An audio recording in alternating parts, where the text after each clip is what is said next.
Hundreds of thousands of protesters, many of them government workers, were again marching through Rangoon today, bringing the city to a complete standstill. Rail services, like much else idle for a week, were reportedly running today to bring in protesters from outside. Others were bussed in to swell the crowds who'd braved the monsoon rains to protest. A government order issued yesterday that demonstrators end their occupation of government offices or face the consequences was completely ignored. That's because many of the people doing the occupying are the normally placid Buddhist monks. With a tradition of concern over social issues, they've become a focal point in recent weeks, and now, according to Western diplomats, have taken over running law and order from the police.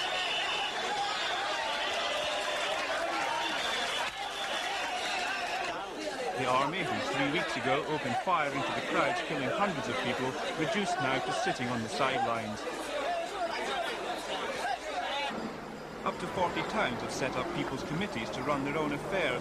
Bamboo barricades have been erected to keep intruders out. Anyone stealing is taken before the monks. A measure of how unstable the situation is came today when rumours swept Rangoon that the current leader, Maung Maung, had resigned. Who knew a powerful and respected opposition figure and former Prime Minister had been heading a meeting of politicians seeking democracy when news of the possible resignation reached him. But today, while we were sitting at the meeting, somebody brought us the news that Dr. Maung Maung had resigned. The reaction was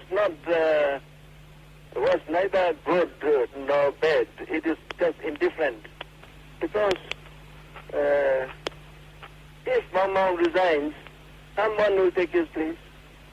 But hours later, Maung Maung appeared still in charge, and in a speech on radio, he repeated his pledge made on television last week for a referendum on democracy. The rumour mill in Rangoon is running at a great rate, and the amount of rumours which are spreading around, some of which get out, some of which don't get out, are very large indeed. And so it's difficult to pin down exactly what's going on. But the speech that Dr. Maung Maung gave this afternoon suggests indeed that he's not resigning. But the protesters, some of them today said to include customs and immigration staff, don't want to wait until September the 12th, when the ruling party conference will be asked to endorse the referendum on democracy. Today, Burma's English-language Guardian newspaper ran a front-page statement from staff of the Foreign Ministry, demanding an interim government now. But U Nu says patience may be needed. There is a considerable opinion.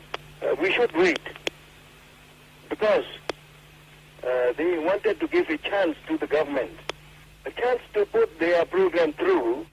If the government did fall, it raises the question who would lead any interim or future people's government. Possible candidates are Ong Ji, a former right-hand man of Ne Win, who became a leading dissident, the former Defence Minister, General Tin Oo, and Aung San Suu Kyi, the Oxford-educated daughter of Burma's founding father, Aung San. But a popular choice, U Nu himself, a sprightly 82-year-old once exiled for mounting an unsuccessful resistance campaign against the military leadership, has ruled himself out. I'm not interested at this age. You see, I'm now 82, and even though my health, general health is good, I don't feel very firm. The government affairs will be too much for my health. Well, U Nu, like Ne Win, are the towering figures of the 1950s. And in the situation in Burma, as we've seen in the last few weeks, there are no real viable leaders coming forward from a new generation, or even from a slightly younger generation than these men. So people are going back in history and looking for people again from history. Meanwhile, the protesters plan to keep up the pressure for an interim government with more demonstrations, and it remains to be seen if the government lasts until its party congress in 2 weeks' time.